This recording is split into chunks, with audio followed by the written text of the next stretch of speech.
اللهم صل على محمد وعلى لا حول ولا قوة إلا بالله العلي العظيم. أعوذ بالله من الشيطان اللعين الرجيم. بسم الله الرحمن الرحيم.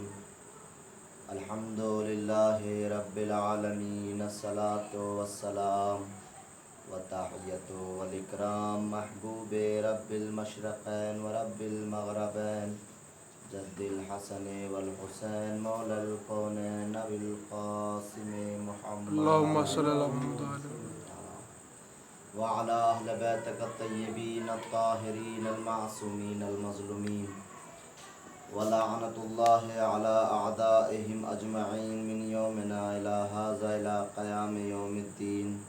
أما بعد. بسم الله الرحمن الرحيم. من مات على حب آل محمد مات شہیدا. اللهم صل على محمد وعلى محمد. تمام تعریف اس وحدہ لا شریک خدا کے لیے اس نے کائنات کو خلق فرمایا. بے شک. چونکہ یہ ایک مرحوم کے سال ثواب کی مجلس ہے تو اسی سلسلے سے میں نے اس حدیث کو انتخاب کیا. اور پروردگار عالم نے انسان کو خلق کیا اور مقصد خلقت بشریت وما خلقت الجن والانس الا لیعبدون. ہم نے جن و انس کو خلق نہیں کیا مگر اس لیے کہ وہ ہماری عبادت کریں. اس دنیا میں ہزاروں مذہب وجود رکھتے ہیں، زندگی گزارتے ہیں، مگر کسی بھی مذہب کو یہ شرف حاصل نہیں ہے کہ وہ یہ کہہ سکے کہ ہم مرنے کے بعد شہید ہو جاتے ہیں. یہ شرف صرف اور صرف مذہب شیعہ کو حاصل ہے کہ اس کا مرنے والا چاہے میدان جہاد میں مرے، چاہے وہ گھر میں مرے، چاہے وہ دریا میں مرے، چاہے وہ خشکی میں مرے، مگر حضرت محمد مصطفیٰ ارشاد فرماتے ہیں من مات علی حب آل محمد مات شہیدا. جو آل محمد کی محبت میں مر جائے وہ شہید ہوتا ہے. بے شک. یعنی جو اہل بیت سے ہٹ کر مرے اس کی موت ہلاکت ہے، اور جو عشق اہل بیت میں مرے اس کی موت شہادت بن جاتی ہے. واہ. بے شک. چونکہ ایک تنہا یہ حدیث نہیں ہے کہ رسول اسلام کی یہ ایک حدیث ہو. تقریباً یہ حدیثیں اس طرح کے مضمون کی 7 یا 8 حدیثیں ہیں جو پیغمبر نے ارشاد فرمائی ہیں. ایک تو یہی حدیث ہے جو میں نے آپ کے سامنے پڑھی ہے. دوسری حدیث ہے من مات علی حب آل محمد مات مومنا. جو آل محمد کی محبت میں مر جائے وہ مومن مرتا ہے، مومن ہوتا ہے. دوسری حدیث ہے الا ومن مات علی حب آل محمد مات مغفورا. جو آل محمد کی محبت میں مر جائے وہ بخش دیا گیا ہے، مغفور ہے. من مات علی حب آل محمد بشرہ منکر و نکیر فی القبر. جو آل محمد کی محبت میں مرے منکر و نکیر قبر میں اس کو جنت کی بشارت دیتے ہیں. تو یہ جتنی بھی حدیثیں ہیں عزیزان محترم موت کے سلسلے سے یہ بیان کرتی ہے کہ جو بھی آل محمد کی محبت میں مرے اس کی زندگی یہاں بھی کامیاب ہے وہاں بھی کامیاب ہے. یا لفظ کو بدل کر یہ کہوں کہ جو زندگی دروازہ یعنی عشق کے راستے سے ہوتی ہوئی در اہل بیت تک پہنچے وہ مغفورہ بھی ہے، وہ مومن بھی ہے، وہ شہید بھی ہے. انسان جو بھی اس دنیا میں آیا ہے اس کو ایک دن جانا ہے. آپ بچہ پیدا ہوا، بچپنا جو ہے وہ حق نہیں ہے. ضروری نہیں ہے کہ جو بچہ ہے شکم مادر میں وہ تولد ہو، وہ دنیا میں وجود میں آئے، وہ بچپنا کھیلتا پھرتا پھرے، نہیں. اس لیے اس کو حق نہیں کہا گیا. جوانی بھی حق نہیں ہے. ظاہر سی بات جو بچہ پیدا ہوا ہے بچپنے کا عالم ہے، ضروری نہیں ہے کہ وہ جوان ہو. اس لیے اللہ نے جوانی کو بھی حق نہیں کہا ہے. ایسا بھی نہیں ہے کہ جو انسان جوان ہو وہ بوڑھا بھی ہو، ضروری نہیں ہے کیونکہ جوانی بھی حق نہیں ہے. مگر ایک ایسی شے موت ہے جس کے لیے اللہ نے کہا لِأَنَّ الْمَوْتَ حَقٌّ. موت حق ہے، ہر انسان کو موت آئے گی.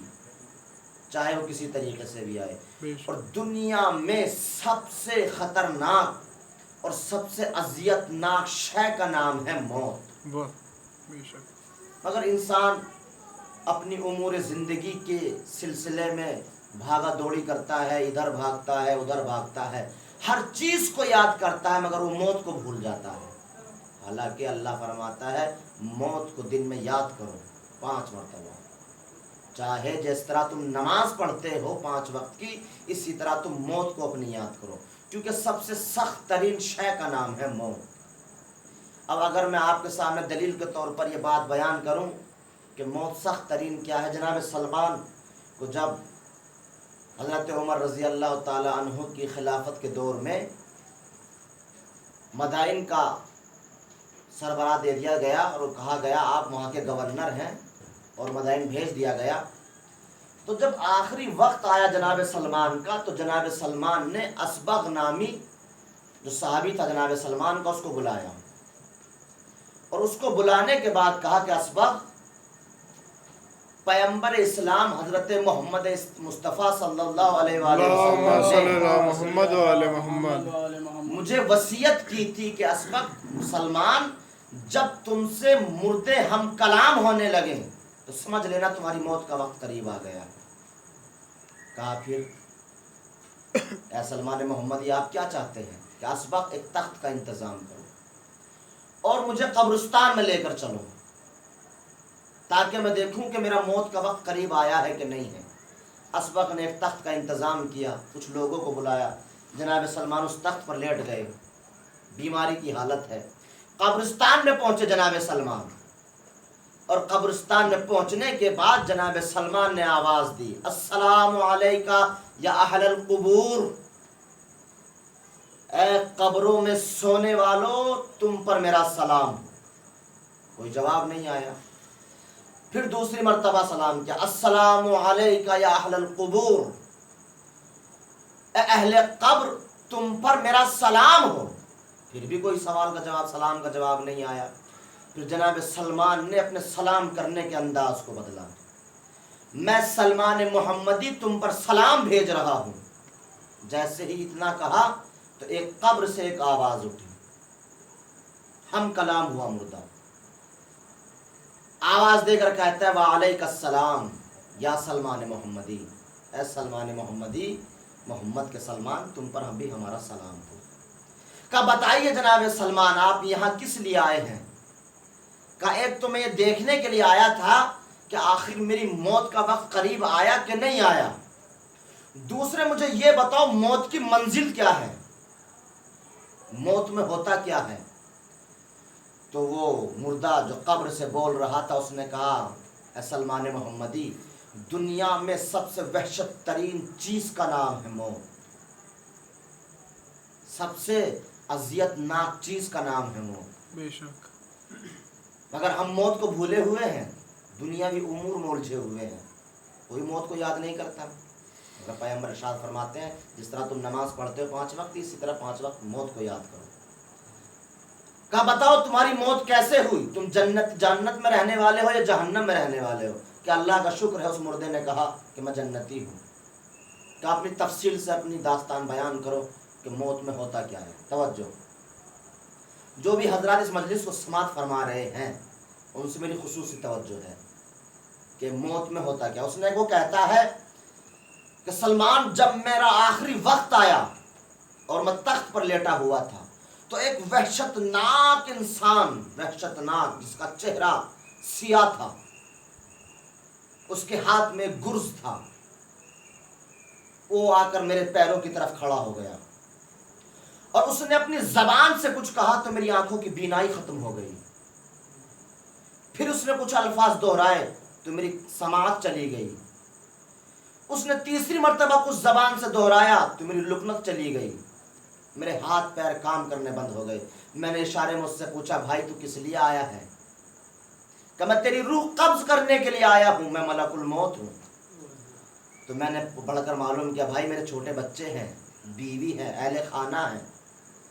کہ اس نے فوراً کہتا ہے کہ میں ملک الموت ہوں، تیرا یہ کہنا کہ تیرے بیوی ہے، بچے ہیں، اہل خانہ ہے، کیا تو خدا پر یقین نہیں رکھتا ہے؟ جو خدا تیرے ہوتے ہوئے تیرے اہل و عیال کو پال سکتا ہے وہ تیرے نہ ہوتے ہوئے بھی تیرے اہل و عیال کو پال سکتا ہے۔ واہ واہ سبحان اللہ۔ کہا اچھا، زبان کچھ کہہ نہیں پا رہی تھی، سماعت چلی گئی تھی، سن نہیں پا رہا تھا کہ اچانک اس نے میرے پیر کے انگوٹھے کو پکڑا اور میری روح کو کھینچنا شروع کیا، اور مجھے اتنی اذیت ہو رہی تھی، اس اذیت کے عالم میں اس نے کچھ پڑھا تو میری کانوں کی سماعت صحیح ہوئی، تو مجھے آوازیں آنے لگی کہ میرے اہل خانہ، میری بیوی، میرے بچے سب گریہ فرما رہے ہیں اور سب رو رہے ہیں۔ ملک الموت چیخ کر کہتا ہے کیوں رو رہے ہو تم؟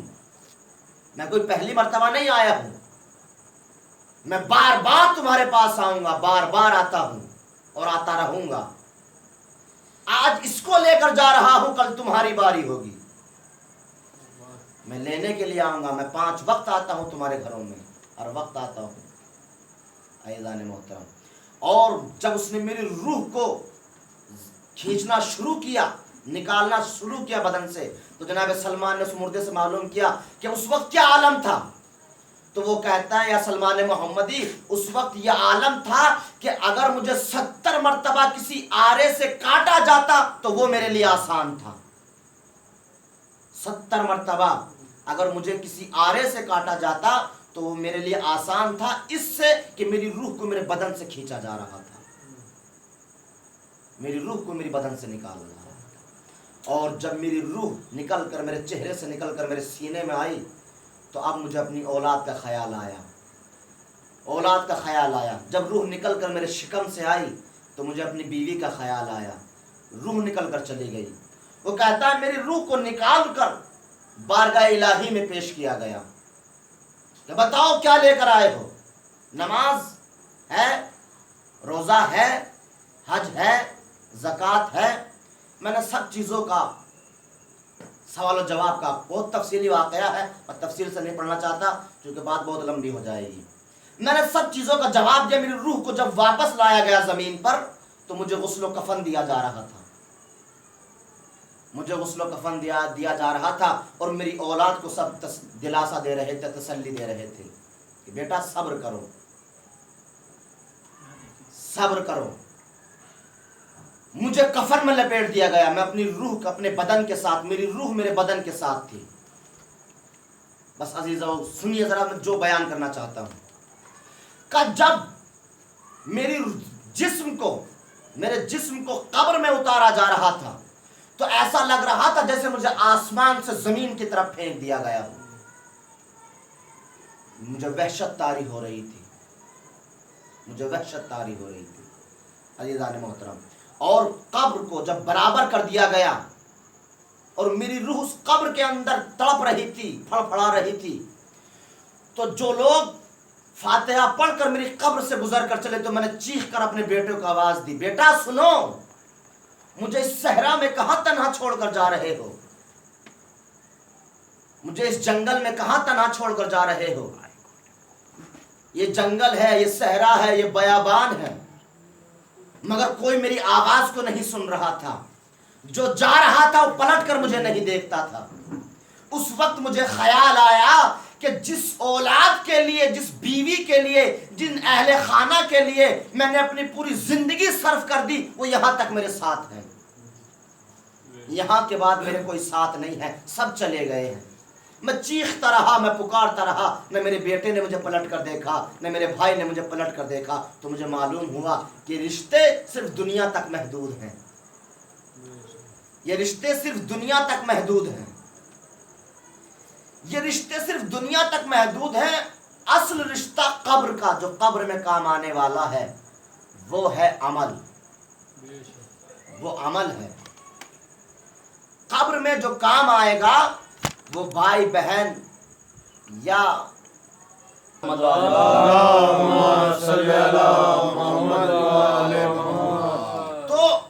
تو مجھے معلوم ہوا کہ یہ قبر میں بہن بھائی اولاد کوئی رشتہ کام نہیں آتا، صرف قبر میں عمل کام آتا ہے۔ تو میرا بدن کانپ رہا تھا، میری روح کانپ رہی تھی قبر کے اندر۔